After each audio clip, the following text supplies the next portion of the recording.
Set 6.2. I am going to start. In this exercise, angle of elevation and angle of depressions in some question they are given. So, in the first question you are writing from the textbook. I am not writing question here. I am directly given the answer.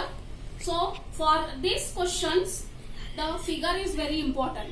From the question, read the question and draw the proper figure. So here at the point A, our observer is standing and observer is watching or looking at the church top. Here at the point C, the church top is there. So the observer is watching the church top. So that is why 45-degree angle is made with the observer and the church top. So which is at the higher level, therefore here angle of elevation. So angle of elevation is nothing but the angle made by the observer higher at the higher level. So here angle A 45 degree is the angle of elevation given in the question.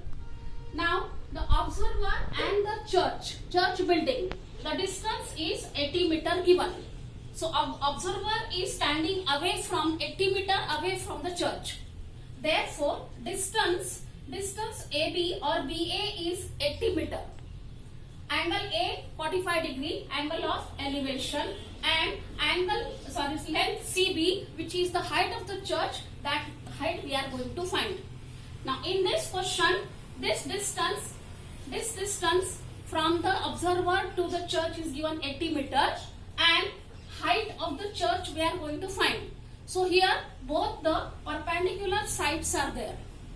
So whenever two perpendicular sides are there, the ratio of two perpendicular side is either tan or cot. So we are using tan ratio, that is tan 45 is equal to opposite side upon adjacent side. Opposite side is CB and adjacent side is BA.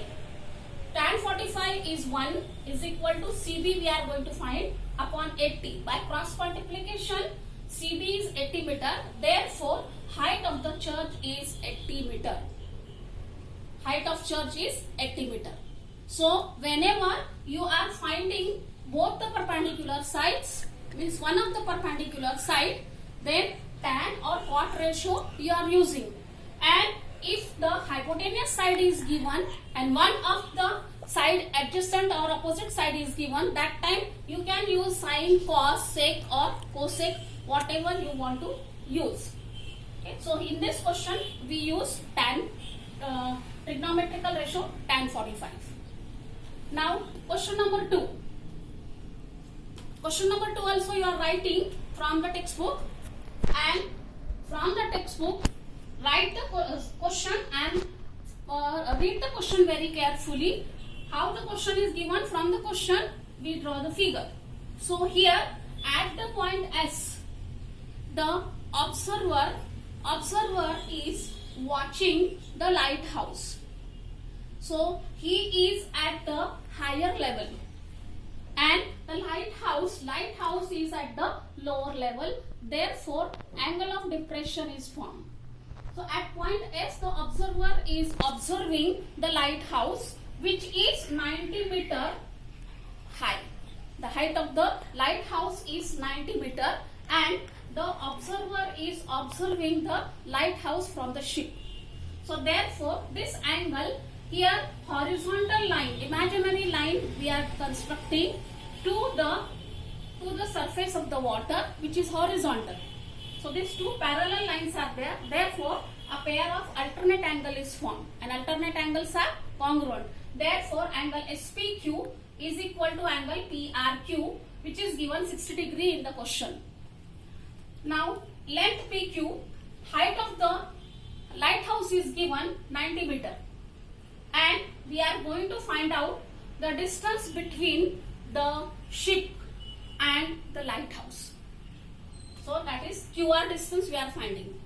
Now here 90 meter is a perpendicular height because the lighthouse is perpendicular to the surface and QR is our question. So again two perpendicular sides are coming. So here also we are using tan ratio. So I am explaining why we are using tan ratio. So here two perpendicular sides are coming to solve this question. That is why we are using tan ratio. So tan 60 is equal to opposite upon adjacent PQ upon QR. Tan 60 from the table value is root 3 is equal to 90 upon QR. Now QR we are shifting to LHS side and root 3 we are shifting to RHS side. So QR is equal to 90 upon root 3. 90 upon root 3. Now Start. 90 upon root 3. Now root 3 is in the denominator. So when irrational numbers are coming in denominator, that time we are doing rationalization. So same number we are multiplying to the denominator and writing the in the numerator. That is the meaning of rationalization. Therefore product is 90 root 3 upon 3. 3 into 3 root 9. Root 9 is a perfect square. So square root of 9 is 3. Now 3 is divisible. Therefore QR is coming 30 root 3. Root 3 value is given in the textbook 1.73. So we are putting that value and calculating the height of the lighthouse, that is 51.9 meter. Therefore height of lighthouse is distance between the ship and the lighthouse is 51.9, not height, distance between the observer, that is ship, and the lighthouse is 51.9 meter.